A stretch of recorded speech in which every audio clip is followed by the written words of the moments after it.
दोस्तों ये कहानी शुरू होती है साल 1526 में, जब एक Spanish navigator Francisco de Hoces strait of Magellan के एंट्रेंस से साउथ जा रहे थे। तभी उन्हें एक ऐसा पॉइंट दिखा ना जहां पर सदर्न अटलांटिक और पैसिफिक ओशियन टकराते हुए दिख रहे थे। अब अपने एक्सपीरियंस की वजह से फ्रांसिस्को उस रास्ते को खतरनाक मानते हुए उसे एक्सप्लोर करने आगे नहीं बढ़े और फिर अगले 50 साल तक यहाँ कोई भी नहीं आया, जब तक कि इस कहानी में ब्रिटिशर्स की एंट्री नहीं हुई। तो देखो साल 1572 में ब्रिटिश एक्सप्लोरर्स फ्रांसिस ड्रेक ने दुनिया के कई हिस्सों को एक्सप्लोर करना शुरू किया, जिसमें से सबसे फेमस थी पेरू की एक्सप्लोरेशन, जिसे कंप्लीट करने के बाद उन्हें करीब 20 टन सोना और चांदी मिला था। ये ट्रेजर इतना बड़ा था ना कि इसे शिप्स में ले जा पाना भी ड्रेक के लिए इम्पॉसिबल था, जिस वजह से उन्होंने इस पूरे खजाने को वहीं पर कहीं दफना दिया था। जब ड्रेक वापस ब्रिटेन आए तो इस ट्रेजर के बारे में सबने सुना और सब हैरान रह गए साउथ अमेरिका की अमीरी देखकर। अब इसी अमीरी से इन्फ्लुएंस होकर साल 1577 में एलिजाबेथ द फर्स्ट ने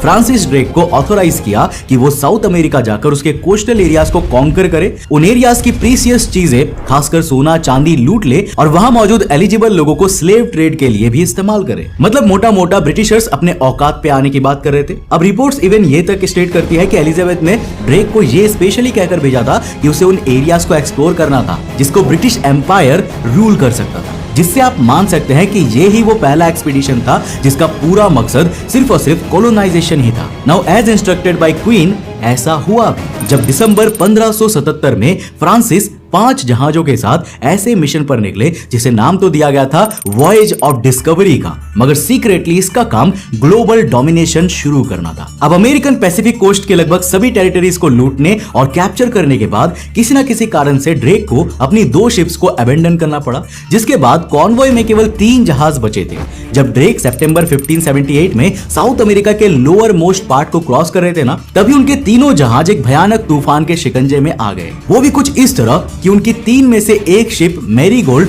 पूरी तरह से तबाह हो गई, दूसरी शिप एलिजाबेथ तीनों से अलग हो गई और तीसरी शिप पेलिकन जो ड्रेक की कैप्टेंसी में थी वो अकेले उस तूफान में फंस गई। लेकिन किस्मत से मौत के इतने करीब होने के बावजूद ड्रेक की शिप स्टॉर्म को सरवाइव करके किसी अनएक्सप्लोर्ड आइलैंड के किनारे पहुंच गई। But this was pure luck, क्योंकि ऑफिशियल डेटा के हिसाब से ना साल 1819 से लेकर साल 2019 तक महज 200 सालों में इस इलाके में 609 लोगों की 4 इंसिडेंट्स में जान जा चुकी थी, और ये फिगर सिर्फ बीते 200 सालों का ही है। उससे पहले यहाँ पर और कितने हजारों लोगों ने जान गंवाई होगी, इसका लेजिट रिकॉर्ड निकाल पाना इम्पॉसिबल है, क्योंकि ना जाने मैरीगोल्ड जैसे कितने ही जहाज और उनके क्रू मेंबर्स साल 1819 से पहले इस रास्ते की बलि चढ़ गए होंगे ना। ऑफिशियली इस रास्ते को फेमसली रिपोर्ट करने वाले सबसे पहले शख्स फ्रांसिस ड्रेक ही थे, जिस वजह से इस इलाके को ड्रेक पैसेज कहा जाता है। बट द क्वेश्चन इज क्यों? जब दुनिया का 71% पार्ट केवल पानी से ही भरा हुआ है, तो अंटार्कटिका और साउथ अमेरिका के बीच लाई करने वाले सिर्फ इतने से एरिया में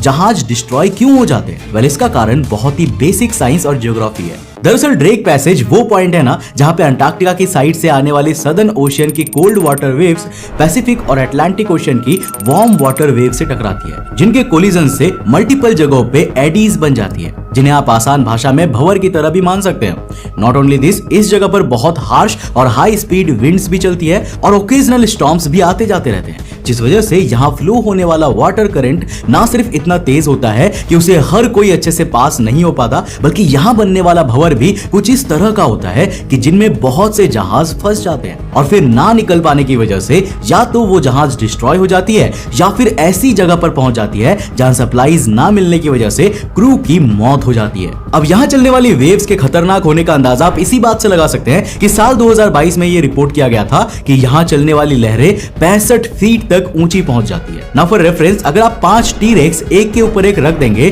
तो भी वो इन लहरों के सामने छोटे पड़ जाएंगे। अब दोस्तों, इन वेव्स की हाइट ही इकलौता खतरा नहीं है, बल्कि इतने डिवास्टेटिंग फैक्टर्स के एक साथ एक्ट करने की वजह से यहाँ के वाटर करंट्स की स्पीड 150 मिलियन क्यूबिक मीटर्स पर सेकंड पहुंच जाती है। अगर आप इसका मैग्नीट्यूड नहीं समझ रहे हैं तो ये सुनिए। दुनिया की फास्टेस्ट रिवर साउथ अमेरिका में बहने वाली अमेज़न है और दुनिया में सबसे तेज होने के बावजूद उसकी रफ्तार केवल 2,30,000 क्यूबिक मीटर पर सेकंड है, विच अरिथमेटिकली मींस कि इस एरिया का पानी दुनिया की सबसे तेज नदी से भी 652 गुना ज्यादा फास्ट फ्लो करता है। और यही वो कुछ कारण है जिस वजह से इस एरिया में जाना मौत को दावत देने के बराबर होता है, न सिर्फ वाटर व्हीकल्स के लिए बल्कि एयरक्राफ्ट्स के लिए भी, जिसका सबसे रिसेंट एग्जांपल है साल 2019 में चिलियन एयरफोर्स का लॉकहीड C-130 हरक्यूलिस एयरक्राफ्ट, जो अननोन रीजन की वजह से ड्रेक पैसेज में क्रैश हो गया था और उसके क्रू मेंबर्स और बाकी सबका क्या हुआ ये आज तक पता ही नहीं लग पाया। अब दोस्तों आज के समय में तो फिर भी काफी कुछ सही है, मगर पुराने समय में साउथ अमेरिका की 2 कोस्ट लाइंस में सामान पहुंचाने के और पैसिफिक और अटलांटिक ओशन को कनेक्ट करने वाले केवल 2 रास्ते थे। एक तो था स्ट्रेट ऑफ मैजेलान यूज करने का, जो कि साउथ अमेरिका के सदर्न मोस्ट पार्ट से बस थोड़ा ही ऊपर था, और दूसरा था ड्रेक पैसेज, जिसके बारे में हम आपको काफी कुछ बता चुके हैं। अब देखो प्रॉब्लम ये था ना कि ये दोनों ही रास्ते इक्वली इतने ज्यादा खतरनाक थे कि इनके भरोसे किसी भी ट्रेड को अंजाम देना हमेशा एक जुआ ही बना रहता था, जिस वजह से एडमिनिस्ट्रेशन को नीड पड़ी एक आर्टिफिशियल पैसेज की जो पैसिफिक ओशन को अटलांटिक ओशन से जोड़कर ना सिर्फ जर्नी छोटी कर दे बल्कि रिस्की रूट को अवॉइडेबल बनाकर ट्रेड को सेफर भी बना सके। अब इसी आर्टिफिशियल कैनाल की नीड को आंसर करते हुए फ्रांस ने साल 1881 में पनामा कैनाल पे काम शुरू किया, पर किसी कारणवश काम बंद होने की वजह से ये प्रोजेक्ट साल 1904 में यूएस को टेक ओवर करना पड़ा, जिसने 1914 में फाइनली कंस्ट्रक्शन कंप्लीट करके इसे ओपन कर दिया और ड्रेक पैसेज की यूसेज ऑलमोस्ट खत्म कर दी। अब आज भी ड्रेक पैसेज को जनरली केवल तभी यूज किया जाता है जब सेलर्स को अंटार्कटिका जाना होता है, मगर दोस्तों इन सब के बावजूद अभी भी इतनी एडवांसमेंट के बाद जब कोई इस रास्ते का यूज करता है ना तो उसका सर्वाइवल रेट 50-50 ही रहता है। हालांकि दोस्तों जाने से पहले आज का सवाल यह है कि अमेज़न के बाद कौन सी नदी है जो कि